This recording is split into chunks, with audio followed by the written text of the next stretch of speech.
and with very great pleasure to introduce Jeremy Seysses.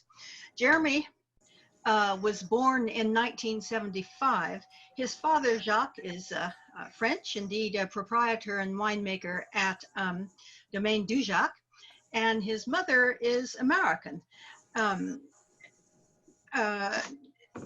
Now, I don't really know particularly how, but I know she must take part in some of the duties at the winery, which Jeremy assures me is very much a family affair. He went to boarding school in England and then to Oxford and read biology, and then was not, I gather, very enamored with the academic life, but he then went off to the University of Burgundy, where he learned how to become a viticulturalist. He then was a wine importer in London, out to California, interned with Mondavi, and then came back, and now has taken full part in the family winery. I think I'll let Jeremy, I suppose I should say that his father and partners also in 1989 established Domaine de Cayenne in Provence, which specializes particularly in rosés, but also some white wines. Now, Jeremy was encouraged to suggest today's webinar because he became increasingly concerned about some social media, which was saying interesting, if not appalling, things about an intersection between wine and politics. And Jeremy thought it would be a good thing for us all to discuss it. So Jeremy, you want to take over? Sure. Am I muted? No, okay, everyone can hear me. Winnie, if I might suggest you a tech trick, I think rather than using the screen sharing option, you should suggest that the various people use the pin screen function to highlight. It would avoid a little bit of back and forth over potentially not a whole lot of network.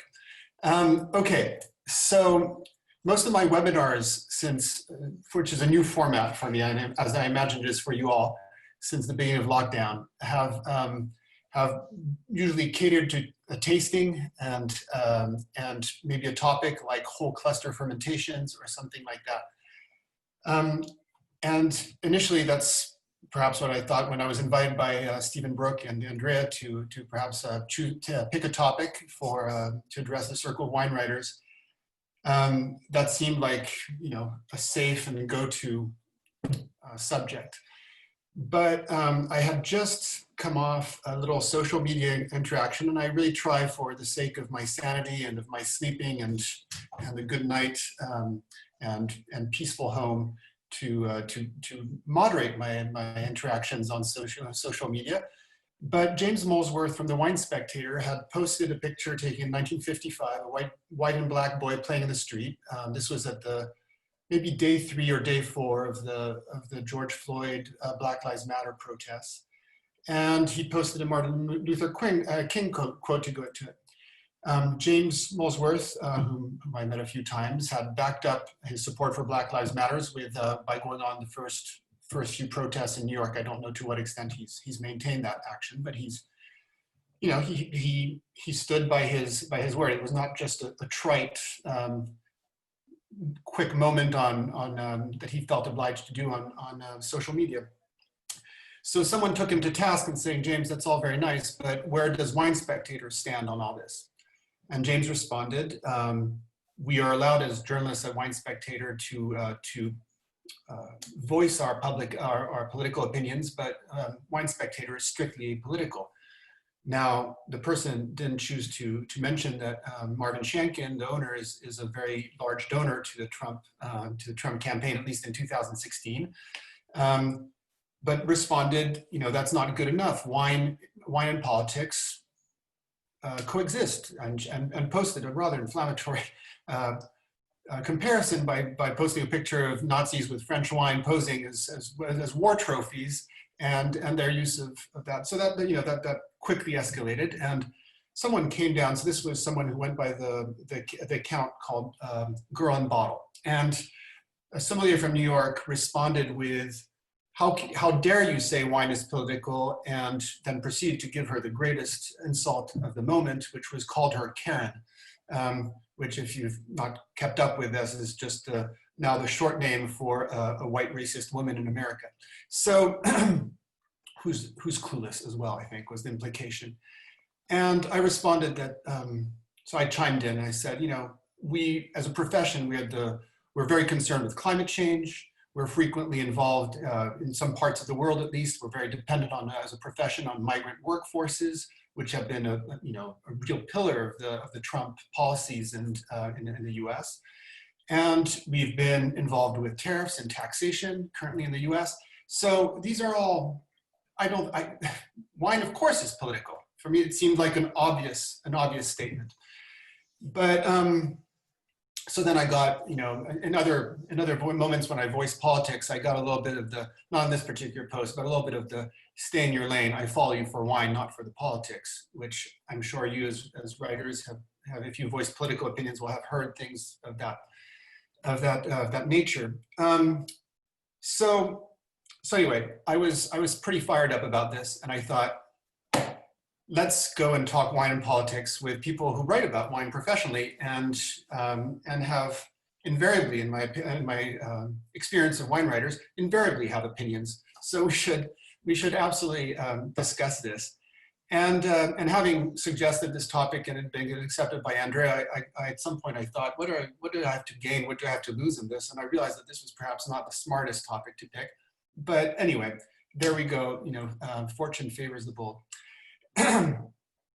So I thought that I would give a little quick introduction to the topic and some of my thoughts and examples, and then we could enjoy a lively debate, perhaps not among all of us, but a back and forth between this group, because I am no political pundit, but I definitely feel like a concerned citizen and would really appreciate some insight and questions. I find always, and questions and debates and exchanges of opinion help mature one's own opinion. And I will probably come off as probably a little naive about the whole thing, to be honest, but so it goes. So we've all noticed, you know, wine at the best, and I feel like I grew up with this side of wine, is as a convivial drink that is shared around a table. And while my mother regularly said we should avoid topics like money and religion and politics when enjoying a meal with anything but our closest, so that things can be somewhat consensual. So my mother mentioned this, but my grandmother, who was an atheist and pro-choice, I had witnessed opening conversations with complete strangers with, what are your thoughts about abortion? So I feel like, actually my mother did not necessarily do as she preached, and my grandmother certainly never believed in this. So I'm ready to jump in. But wine does not exist in a vacuum. And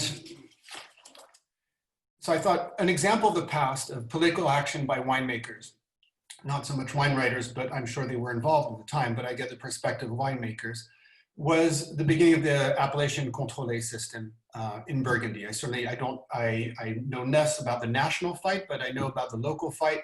And so I thought a phone call to Guillaume d'Angerville to debate this with him, to hear his family's view on it, with Sam d'Angerville having been one of the real leaders in the fight for appellation contrôlée. I said, well, you know, this was bound to have been a big political battle. And he said, honestly, I don't know that my grandfather ever saw it as that. He said, my grandfather saw it first and foremost as a fight against fraud. He was sick of seeing Volnay being stretched by négociants and still being called Volnay. And he fought for what he called authentic wine. So well, I'd like to give Jamie Good the primeur of the term, but Sam d'Angerville believed in authentic wine and fought for it as pure appellations or pure location wines. And the second battle he had very much to do with the fighting and defining of the limits of Burgundy as a region, which was tied in with the first, because if you want to call it Burgundy, then presumably it should come from Burgundy, but if Burgundy is not defined, you cannot do this. So he fought long and hard with Henri Gouge, with all the other head of the syndicat to define these things. And what's kind of crazy is that the surface about the limits, the debate about the limits of Burgundy is resurfacing right now, as the négoce is pushing for cheaper supply, and thus has decided to develop the appellation Bourgogne in the Beaujolais, and did a compromise with calling some Bourgogne Côte d'Or and the rest being vaguer. And so we're back to where there's another fight coming between vignerons and small domains versus the négoce. So neither of these topics is necessarily political, and certainly Sam d'Angerville did not see them as such. But nothing was going to happen that was meaningful without the law, and so you need a legislative backup for these things. And so his big tool, according to Guillaume, was lawsuits, and suing and suing and suing anyone who did not call Volnay, I'm going to stick with Volnay because that's where he has all his vineyards, Volnay anything else. And he won a number of these lawsuits, many of them eventually, which created precedent and which also drove the need for legislation on the topic. And so this happened not with Sam d'Angerville alone, but it required a lot of activism and syndicalisme vigneron, so the grower associations of each appellation, what became each appellation, were weighed heavily in this. And in France, with every region, most regions in France are wine growing, and wine growers represent a large part of the electorate. Winemakers were not always as successful and wealthy as they are now, but nonetheless, they represent a large portion of employment, a large segment of the population. And so there was weight, and there was some access to the politicians who were rooted in their terroir as well. And with that, they were able to drive the appellation system. And it's important to note that, you know, it could have been economics driving this, and maybe long-term economics were the winner. But for the short term, the négoce set out to destroy Henri Gouge, set out to destroy Sam d'Angerville through whatever they could in terms of squeezing them, in terms of on the economic front. So there was no short game, and them being, as far as I can tell, very principled men, Sam d'Angerville and Henri Gouge, Nuit Saint-Georges and Volnay did not feature in the first appellations. The 22 first appellations of Burgundy did not include Nuit Saint-Georges and Volnay. They came a year later. And for that matter, there are no Grand Crus in these villages, and they could have pushed for that, but they didn't. So I think that says something about the principles of these two men. But so that's one example of past action but that was very close to the heart and local ultimately, and there are wider examples that I mentioned. But the thing to note is that wine has always been political in France as well. It's part of national prestige. It's part of the export balance in a major way. It's a massive employer that cannot be outsourced or offshored in any kind of way. And on top of that, it also I'm forgetting one here. Anyway, I had one more point about wine's implication in politics, but I'm trying not to spend too much time reading from my notes, but I did prepare notes because usually I can just ad lib this, but for politics, not so. So anyway, wine is just part of the social fabric in a real way in Burgundy, and Burgundy and across France. Also, tourism was the other one. France is one of the world's biggest tourist destinations, and wine is a large part of that. So all of these mean that wine is difficult to ignore in France. And I'm in a region in Burgundy where the prices we've just reached unprecedented prices. We've never been so successful a region. We've never done so well. We're at the top of viticulture in terms of agriculture, in terms of pricing, price of viticultural land, but also in terms of press. I'm sure that there is a Corn Farmers Weekly or wheat farmers or potato farmers journals, etc., but they don't have the kind of readership that the wine press has. They do not reach as broadly, and they're nowhere near as aspirational. And so in that sense, I feel like we have a real duty to speak up as citizens, as employers, as people with an environmental conscience, one hopes, and that is part of why I'm addressing. So with that platform, I was thinking, well, what topics should a winemaker not feel free to talk about, because everyone should feel free to talk about whatever they want, but which ones do we feel more duty bound to talk about? And I Googled at some point, we're preparing a seminar about wine and politics, so I typed wine and politics into Google, and so that seemed like a natural first step. And of course, a number of you have written on the topic, and there was a good article that revolved around Brexit from Tim Atkin that came out 2 years ago. And there was one called, in Decanter, called Wine in the World by Andrew Jefford. And I always find he puts very concisely and very prettily some major concepts. And I like one of the phrases, we are not bickering over details of governance. These are moral, even ontological questions. And and so then he goes on to discuss a little bit the topic of climate change. So, excuse me, just take a quick drink.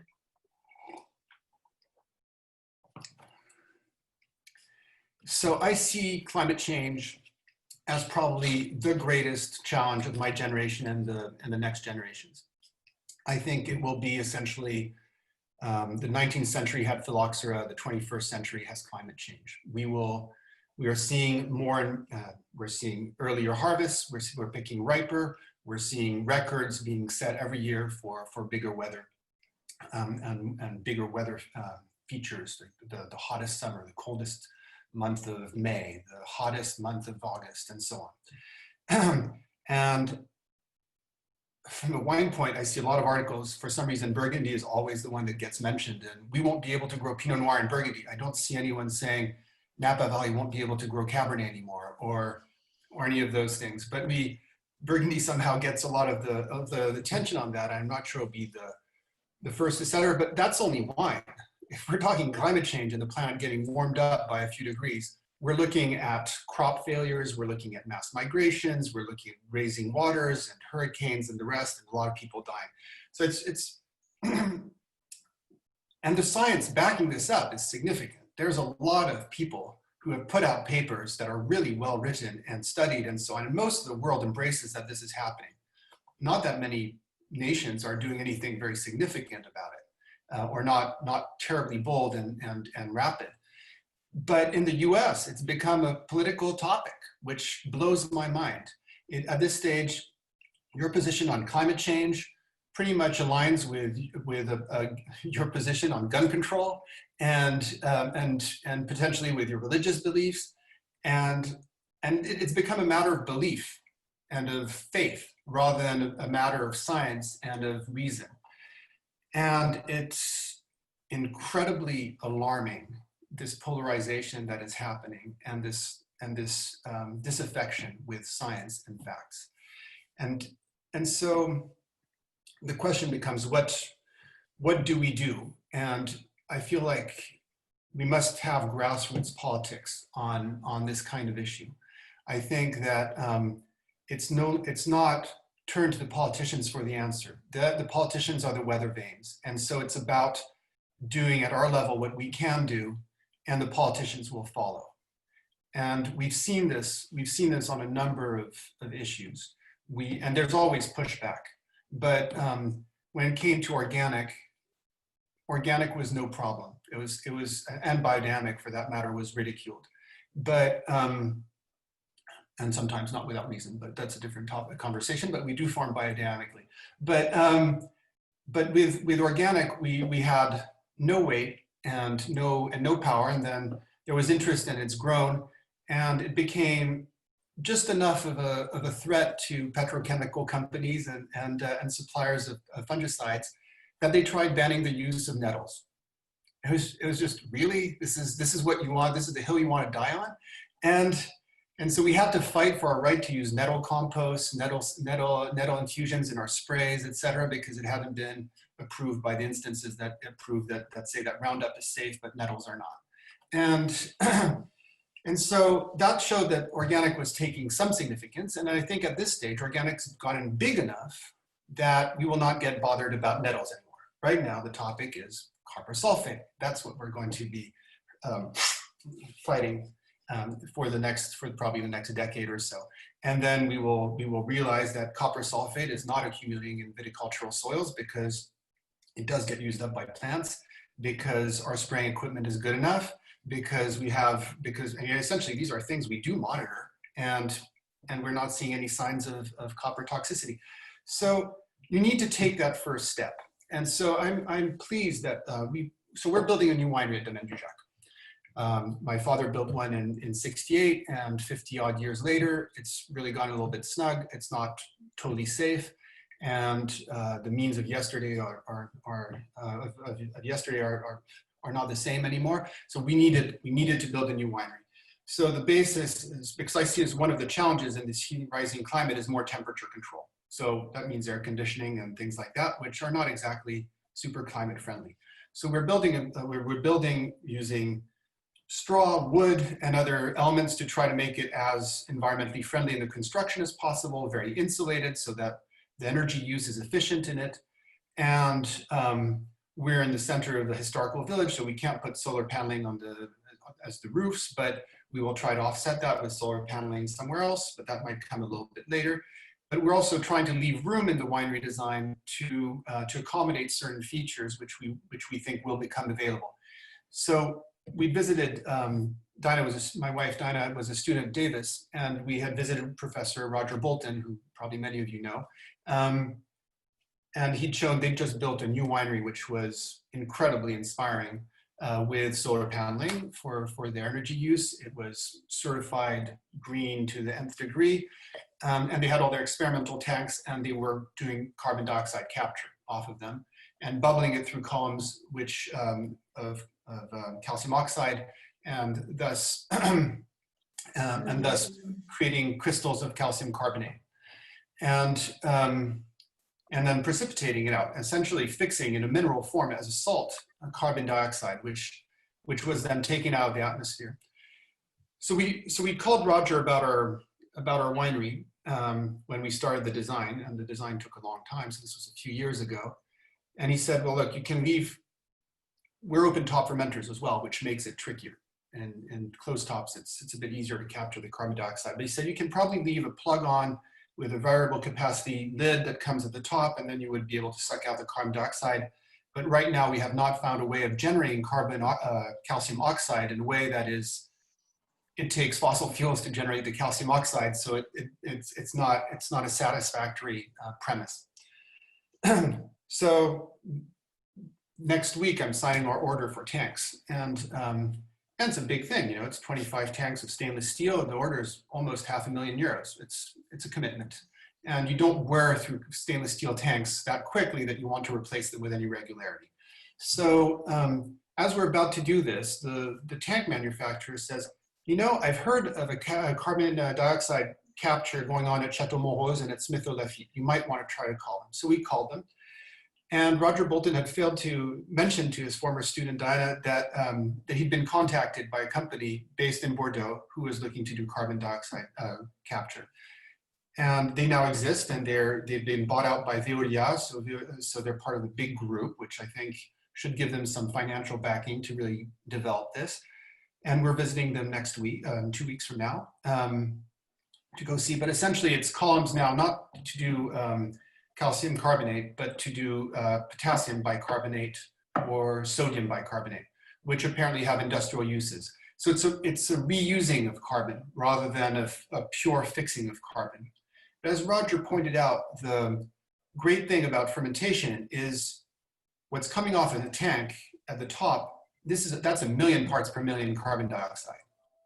You put any sort of carbon capture on the back of a car, that's 20 parts. That's maximum 20% carbon dioxide. We're 100% carbon dioxide. So why are breweries not more active on this? We're not sure. But when this guy from this Monsieur Ricard from Bordeaux, from Alcyon, went to visit him in Davis and said, we'd like to develop this, and we could develop this with you in California. as well as on our side in Bordeaux, we need you to find some big partners in California. And Roger turned to the big partners and discovered that they are part of the problem. They feel that if they start doing carbon dioxide capture, this will actually pave the roads towards carbon tax. And so they are fighting actively any legislation that would encourage or that would demand carbon capture. So, and we know that big, powerful companies, and especially the biggest one in California, and probably the biggest company in the world, is also the biggest glass maker for wine in America, and that's got a big carbon footprint. And so they are fighting this apparently very hard. So, but we're going to install those columns, and we're going to try to capture initially. Mo's told me that last year they captured, I think, 30% of their carbon dioxide, and they're intending to get up to 80% this year and 100% the following year. This makes for tons of sodium bicarbonate. Apparently 1 ton of CO2 generates 3.7 tons of essentially baking soda. So it's more than a few cakes worth. And we calculated so that for a winery our size, we generate about 10 tons of CO2 a year, and which is 2 return flights to California in economy class. So it's not exactly a total offset of our travel through the year or anything like that, but it's a start. And so I think, and Roger was very encouraging. He said, it's not the perfect solution. It doesn't fix it forever. It will be released and so on. But the Wright brothers did not begin by designing the Concorde. They designed a first plane. It flew 100 yards, and you were a long way from crossing the Channel or the Atlantic, but you had the foundation for a plane. And he said, you put that in, and someone will come and tell you what's wrong with it. And then that will allow you to make a better one, and you'll keep working on the design. And so I think that notion of the first step is really important. And if we install a carbon capture system, we can maybe inspire a few other wineries to install carbon capture systems and better carbon capture systems. And eventually we'll have something, and we'll get breweries on board that can capture carbon throughout the year. And this can be part of the multi-pronged solution along with reforestation, hydrogen-fueled engines, and other such things, but that can be something. And as we make a luxury product that is completely non-essential with good margins, if we don't do this, who the hell do we expect to do this? We have the luxury, so we can, and we should. So then, you know, I think that's part of, as if you look at the French winemaking population, we live with a lot of contradictions. We're making a product that can cause addiction and has the potential to destroy lives. And yet we want public health, and we want it to remain a cultural drink and a cultural occupation. So we've got to reconcile those two things. Historically, we've been polluters. We had a lot of chemical farming in vineyards, and we've been responsible for erosion and loss and soil loss. And at the same time, and we suffer from climate change, and we're going to keep suffering from this. So we've not welcomed environmental reform, and yet at this stage, we need it. I mentioned the migrant workforces, and I think this is not so prevalent in Burgundy, but it is in the south of France with workforces coming from Spain, from Italy, and from Central Europe. Certainly in Germany, there's that. In California, there would be no agriculture, end of story, without migrant workforces, and no one to feed the population. And yet, you look at viticultural communities, certainly in France, they vote in large proportion for xenophobic anti-migration parties. Maurice Samy voted for 32% for Marine Le Pen a few years ago. So we need to address these contradictions. We need to reconcile some of those contradictions and maybe grow our consciousness, our awareness. But I feel like as an individual, I can't live my entire life contradicting myself on all those fronts. So it's time to step up to some of those things. I'm also at an age where my children are 10 and 12, where I don't want to leave the world in a terrible state of disarray for them, and I'm not going to clean it up on my own. But every parent, I think, has felt this at some point, and so I feel ripe for this, and I think that it feels like there's a moment coming on. Maybe it's the summer solstice, maybe there is an eclipse coming. There's all sorts of things happening. but it feels very ripe right now for that particular, for the profession to get more involved. So anyway, that's my premise for today's talk. And after that, I suggest that Winnie, you manage, I wouldn't say a debate, but probably the conversation, and we can see where we go from here. So thanks, Jeremy. If there are any questions, if you can just type them in the chat box, or put your hand up when I can see you now, and then we can just unmute you. Okay, well, there don't seem to be any questions just yet, but I can see people, their eyes down, probably writing them. Jeremy, right. I have a question. I fully appreciate what you're trying to do, and of course, can only applaud. How much support do you have from fellow winemakers on this? Well, I haven't taken any surveys or anything like that, but the group I see most regularly and most often is the Domaine familiaux de Bourgogne. And so that's 28 domains with a few, I'd say some of the leading domains of Burgundy and two major négociants in the form of Drouin and Févelet. And so I feel like within that we have 2 meetings a year turning around technical seminars.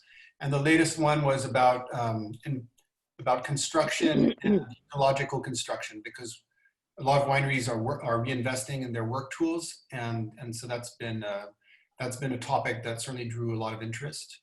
And I think that most people are leaning that way. I think the association has a majority of organic farmers and biodynamic farmers. And it certainly feels like it's trending that way. I think everyone is, no one is oblivious to the fact that we're picking a month earlier than we used to 20 years ago. No one is oblivious that we've come very close to getting frosted the last 5 years because we've had such early bud burst. Everyone's been plotting their sugar levels and their acidity levels and is looking what's going on there. And everyone's aware that sugars are trending up, acidities are trending down. In the finished wine, you don't notice it so much because the malic acids have been shrinking, and we have this big buffer of chaptalization in Burgundy. That means that our alcohol levels have stayed fairly constant. But I've had colleagues tell me that they had a number have had 15+% cuvées in 2018 and 2019. And that's more than a lot of people saw in 2003. So, but we didn't have that level of shrivel. The wines are quite different and so on. But everyone's aware of the fact that we're going through something that's unprecedented on that front. And yeah, the mood is definitely of concern right now, but wondering what we can do. And at some point it's just, okay, it's not, what can we do? Someone doesn't necessarily show up with a ready-made solution. At some point when there was phylloxera, the amount of experimenting at the local level was unbelievable. And we need to get into that sort of mindset. Okay, I think Stephen Brooke has a question. Okay, Stephen's not unmuted at the moment. We've got Dominic. Dominic, you had a question? Yeah, thank you. It strikes me the relationship between any agribusiness and the environment is a complicated one in order to calculate whether you're a net giver or a net taker. There are so many different ways of looking at things and so many different things to factor in, and different people with different agendas will perhaps make a case for or against what anyone is doing. The Organisation for Vineyards in the UK, WineGB, has just set up a Sustainable Wines of Great Britain scheme, which is about to accredit the first few wineries that have gone through an audit process. And the last stage in this process involves a carbon calculator where they calculate their net emissions, taking into account the vines they're growing and what positive contribution that makes. Now, I didn't design this calculator, but it seems to be coming out with quite positive results for them, so that they can say they're net absorbers of carbon, taking into account the fermentation output. It just seems to me that it's so complicated to really work out the truth of the matter. What everyone should simply be focused on doing, as Candide said at the end of the Voltaire book, focus on your own garden, do your own bit, do what you can in your domain to improve it. Is that what we should be looking at? Or should we be trying to really get to the truth of the matter with complicated scientific evaluations? I completely agree. I like Voltaire so much more than Rousseau that I have to agree with that quote.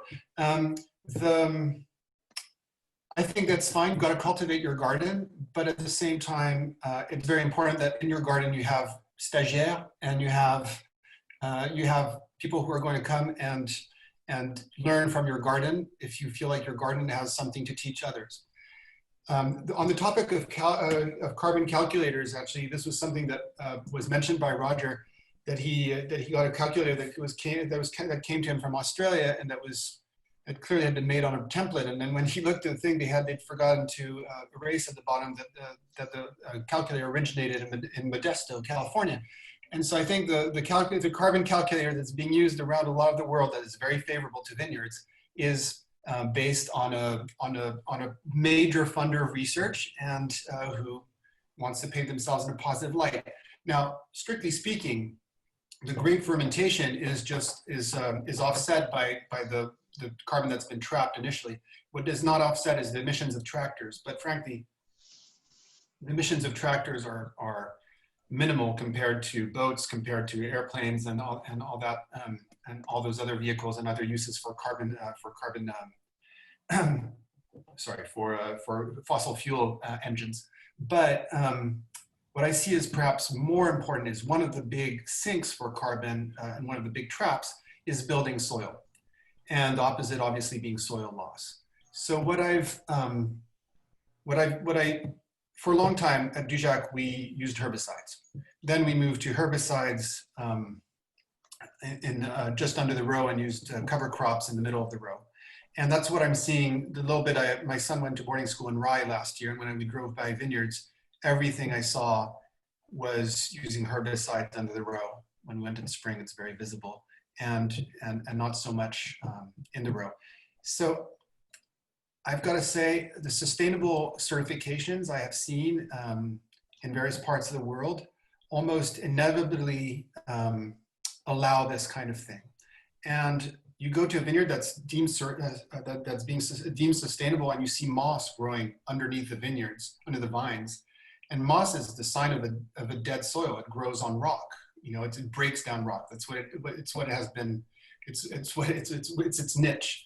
And so I think that it's very important to move past merely sustainable, because systemic fungicides release fungicide through the roots into the rhizosphere. And if we want to trap, then we need to build soil. We need to become net soil builders in the viticultural business, more than just neutral. And and at this stage, the curve for carbon dioxide, we need to invert. It's the funny, we've been hearing a lot about flattening the curve. We need to flatten the curve first with the carbon emissions, but we definitely need to bring down and become net carbon trappers. So that's my take on it. But I think that it starts at home. It starts with one domain that is open-doored enough that other domains can come and see what you're doing, and you can exchange. And we're fortunate in a profession. It used to be the previous generations, the winemakers, other than for that syndicalisme viticole, they were pretty guarded about about how they exchange information with other growers.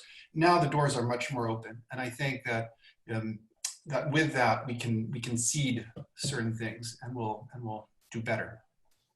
We have several questions here. If Thank you. Becky Sue, Nick, can you unmute Becky Sue? And the question there is, what about the question of disagreeing with the politics of particular regions or a country's leader? Should this affect the consumption or journalistic coverage of the wine? So I think I'm poorly placed in terms of, I'm hardly disinterested, you know, yes, by all means, don't review Burgundy. It was not something that I would get pilloried for saying something like that. Also, I believe that it's important to give journalists access, whether they review your wines well or poorly. And so on that side, I think this is a question for other wine writers in terms of their social responsibility. I think boycotts are dangerous because you're dealing with people's jobs and livelihoods, so they've got to be really engaged very thoughtfully and conscientiously. But I do think they work. And in his article, Tim Atkin talked about how one might have felt in the late 30s drinking German wine, or especially from the Stadtdomains, or how one might have felt drinking Chenin Blanc from South Africa during apartheid, and whether these boycotts were meaningful or important. And in certain cases, I think they are. Whether you decide to boycott a whole region because they haven't banned herbicides, I think that would be a much bigger step. So on that front, I think that's for you in your conscience and within your profession to debate. Fiona Morrison, why don't you express your question? Or shall I read it out? How can we tout our green politics in the wine world without alienating customers or readers? Essentially, what's the best way of being credible? I think that a number of readers have rewarded the tell it like it is kind of approach of certain journalists. And I think that as journalists, your credibility is dependent on not bullshitting your readers. Now, you can choose to be more confrontational or not. That's a different thing. But I think that ultimately people appreciate being treated like grown-ups, and that they can take this hard reality that is out there. So I think that's an important thing. I feel like I'm, as I said, in a very privileged position right now in Burgundy, and Fiona at Le Pen certainly might feel the same way. We can afford to alienate a few customers. Yeah.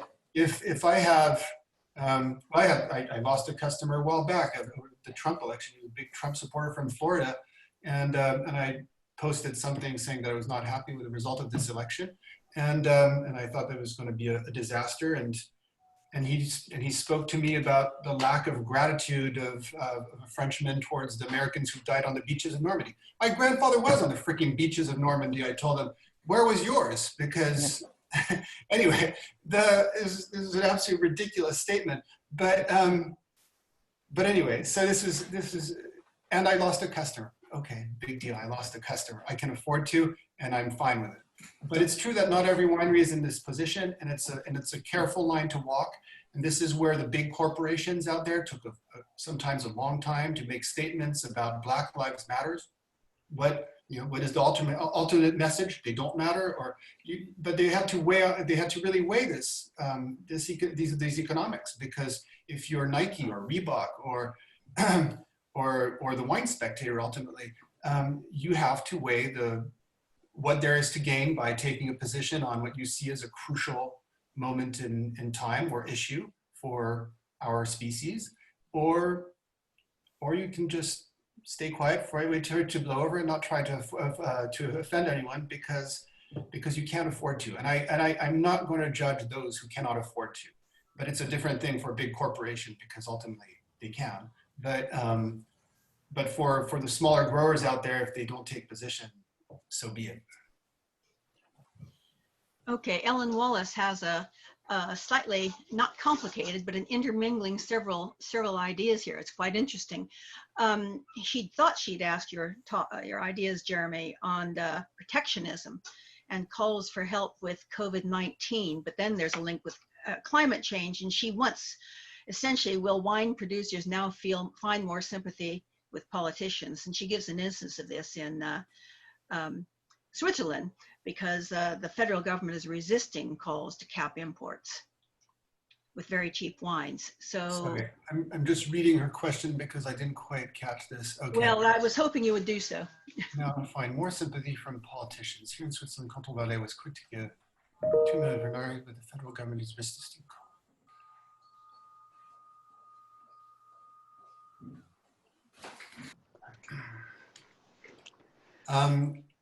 So again, I'm naturally biased as a wine region that exports massively and a business that exports 80%.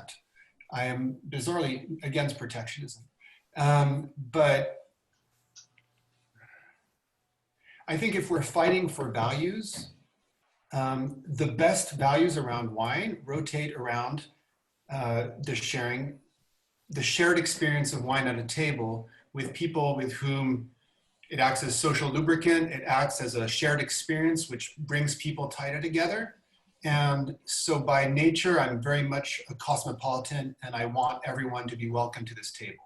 And I found that, especially after you've drunk several bottles and the next day, the shared hangover is incredibly valuable as a human experience in friendships. And so, and you know, it sounds funny, but actually you see it in wine fairs all the time. The next day when you look at that other person's eye and you know that they're hurting a little bit and you're hurting a little bit, and all of a sudden you feel this kind of this warmth of just, I'm not alone out there. And so I'm very much against protectionism in wine. I don't think it's healthy. I don't think it's wholesome. And I'm for the open exchange. Now, I can understand that temporary measures need to be financed, but as a whole, wines are not that easily substituted for one another. The American tariffs have shown that people who were drinking Bordeaux and Burgundy didn't instantly turn towards American wines and say, oh, well, I'll just drink this from now on. That's not really how it works. I don't picture the Swiss public to give up drinking other European wines. I think what they'll do is they'll drive across the border because their country is tiny and you're very quickly in Italy or in Spain or in France or even in Spain or Germany, and they'll just fill up their trunks and come back with that. I think actually there'll be whole businesses set up around something like that.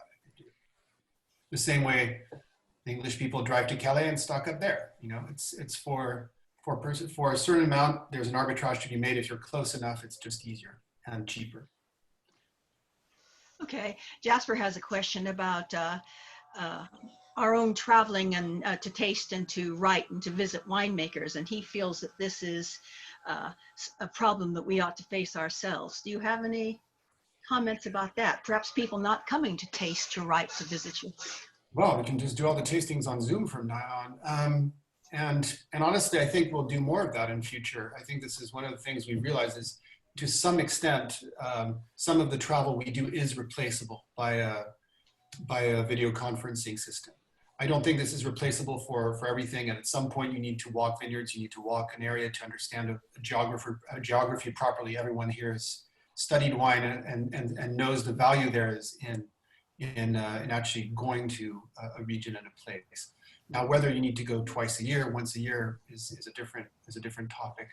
I travel a fair amount myself. I do some consulting in California. I do, and I have family there, so I go multiple times a year.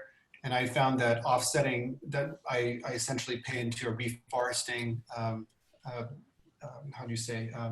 nonprofit organization that replants areas that are not at risk of getting deforested rapidly, and I try to offset it that way. But it's not totally satisfying, I grant you. I intend to do a bit better, but that's where I'm at right now. Yeah, so do we all. Mike Turner has quite a longish question. I suggest you just take a look at that on the chat and then. Right.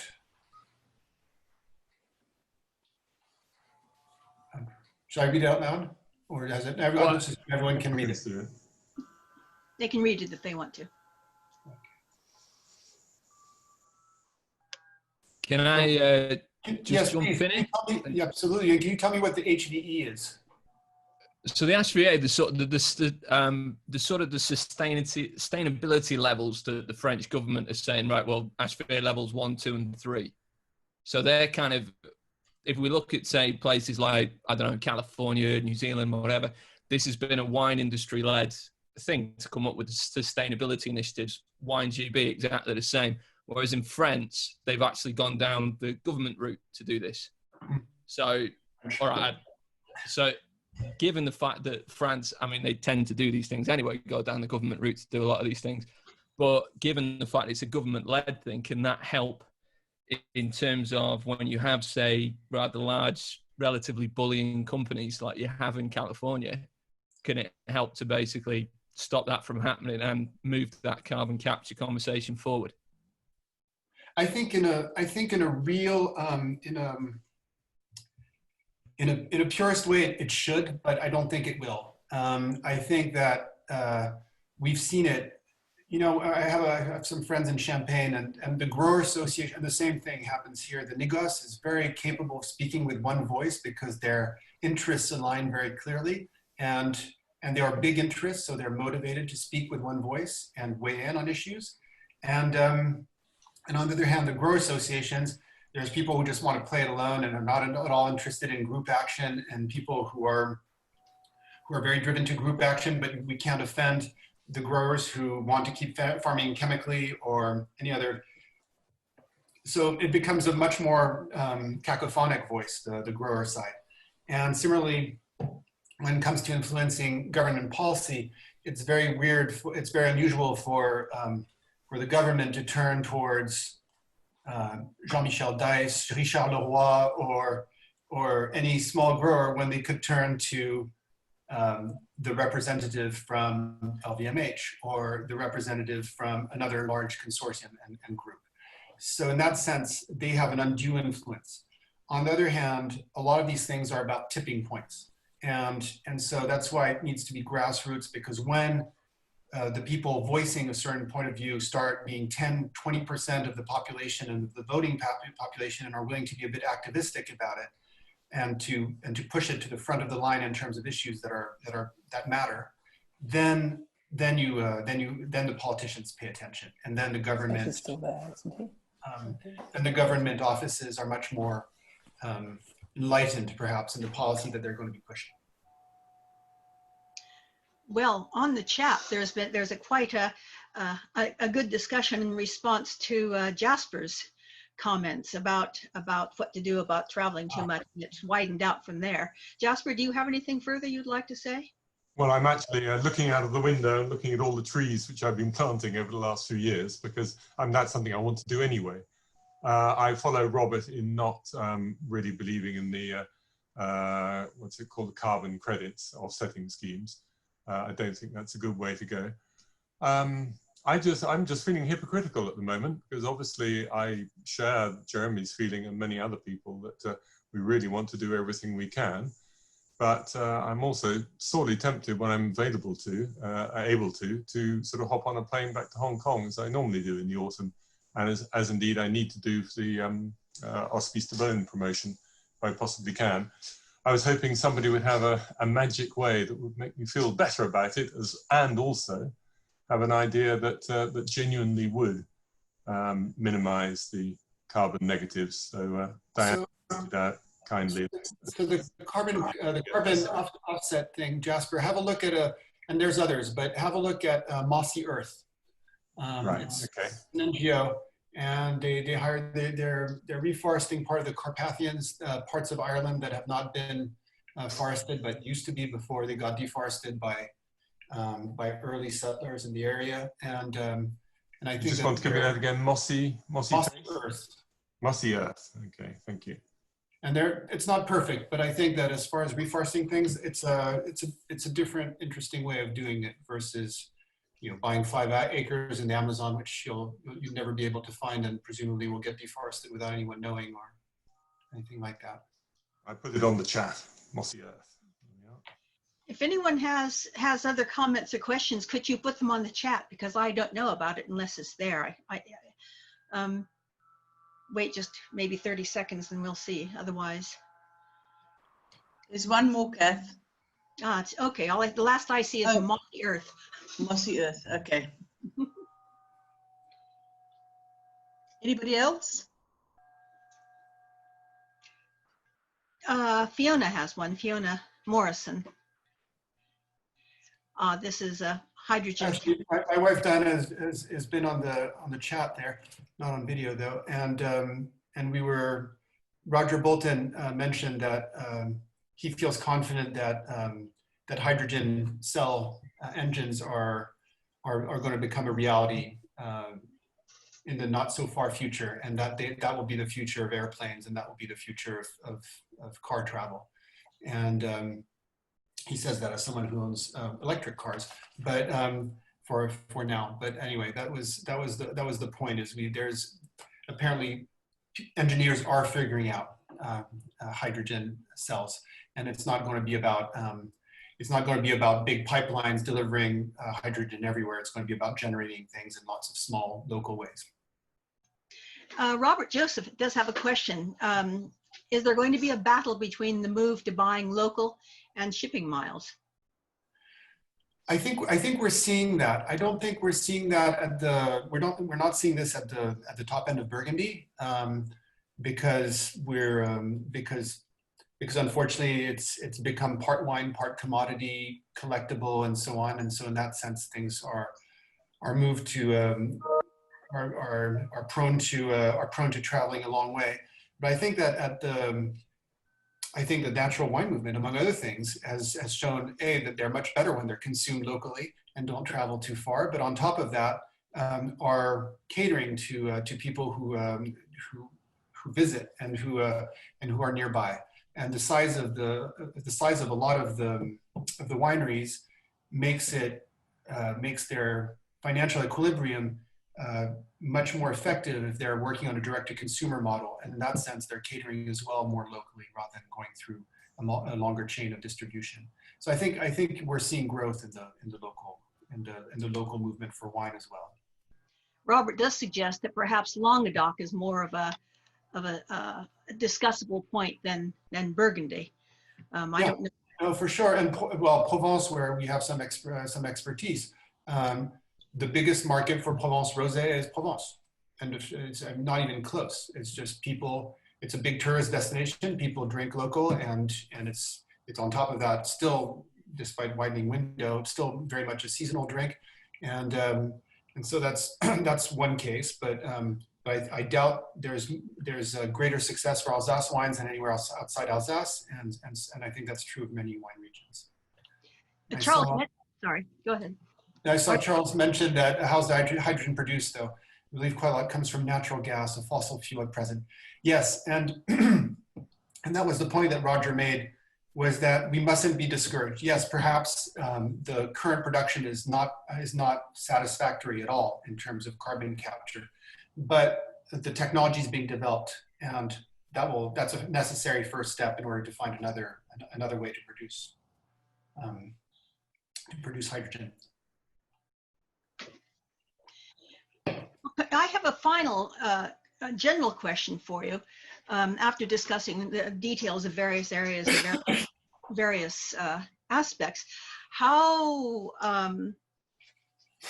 do you think that these sorts of things are going to develop as you wish? I mean, how optimistic are you about necessary changes, A, in the wine business, but B, in general? I suppose we all have ideas about that.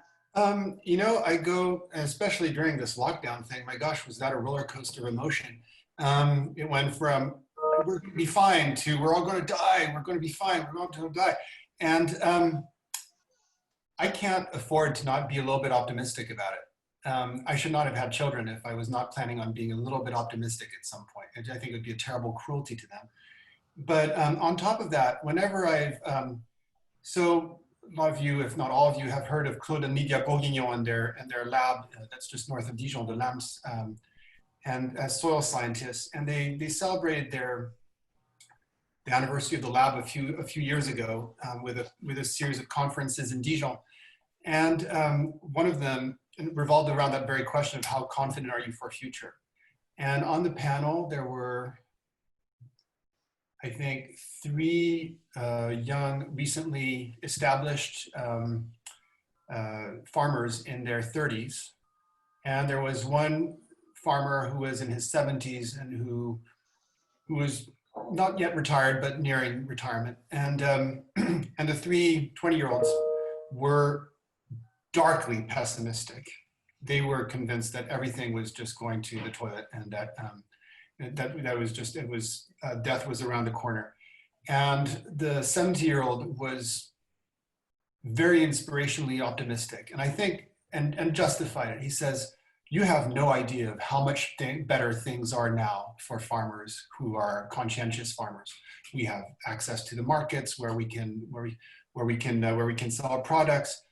We have customers who actually place an extra additional value if we do a good job with our vegetables. And this is twice as true for wine. And just the amount of value people are willing to pay extra for turnips is nothing close to what people are paying for good wine versus mediocre wine. So, so I thought I really clung on to that particular thing because yes, things are much better. People in Burgundy could not afford to make the choices that we can afford to make now. They could not afford to build the winery that we're going to build now. And it's a small and not particularly lavish winery compared to some of the wineries that have been built in Bordeaux, well, some of the most lavish ones, but Napa and other places, or Spain. And so we can afford to hire more people to do a better job. We can afford all sorts of things, and so we should. And I think there's a lot of optimism in that. We can afford to we can afford to fund some research. We can afford, and essentially what I'm saying with build your own carbon capture thing, if you can, or find someone who can supply you with that. No one is forcing. There's no carbon tax as of yet that is making us do this. So we're essentially taxing ourselves, and in some form. And I think that it's worth it. And so yeah, I think that's a source of optimism. Okay, Charles Metcalf has made several comments. You might want to comment verbally. Do we have time?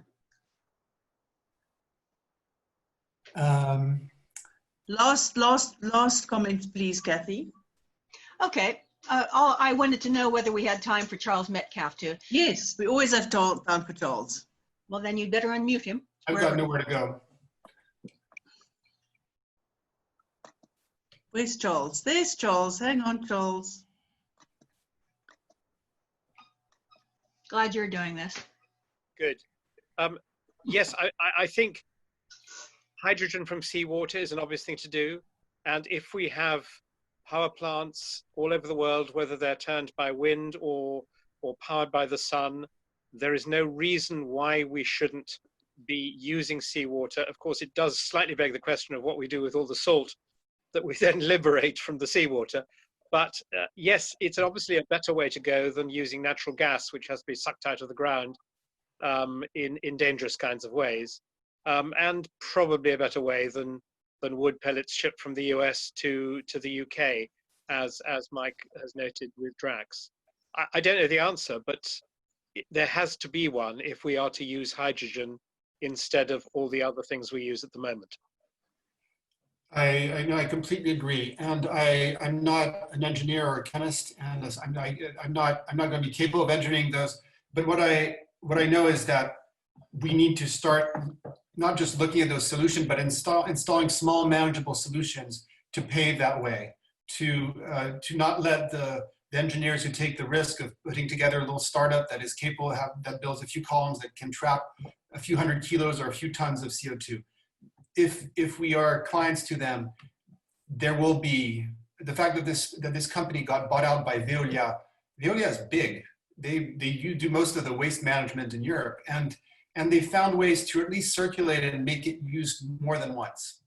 Roger Bolton's big hope is that we're going to start reusing bottles, and we'll have a kind of be able to turn the bottle back in and get a few dollars off or something like that the next purchase. Problem with that is if you make a wine that's made to be aged for 20, 30 years, that's a long refund scheme. But for rapidly turning over wines, that would be desirable.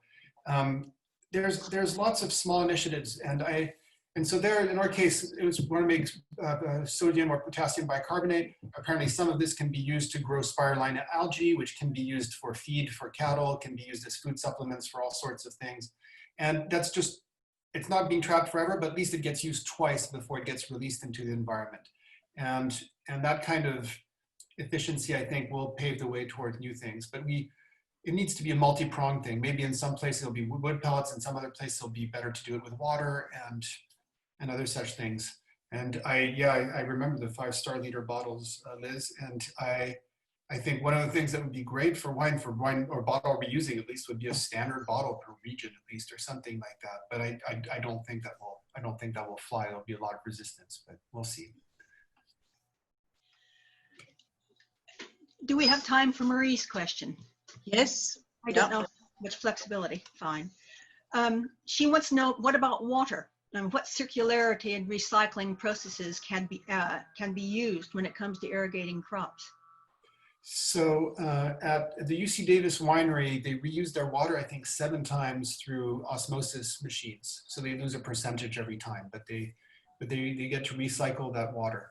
With irrigation of crops, we don't irrigate in Burgundy, and I'm not sure what kind of water capture, but I think people have been way too liberal with their water usage in a number of dry zones in terms of the time of day at which they irrigate. It should be, for a long time, you'd see irrigation going on during the day, and obviously it's something that would be best used at night so that you don't evaporate as much of it.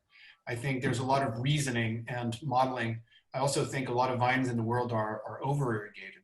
Now, for other crops, I'm not necessarily an expert on what corn requires for irrigation at all. But I'd like to see more.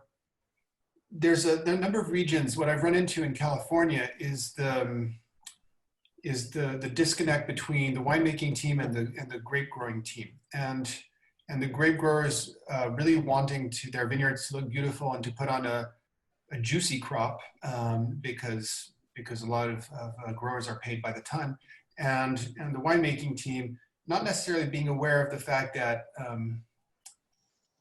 that actually maybe the wine would be much better if the irrigation was toned down a little.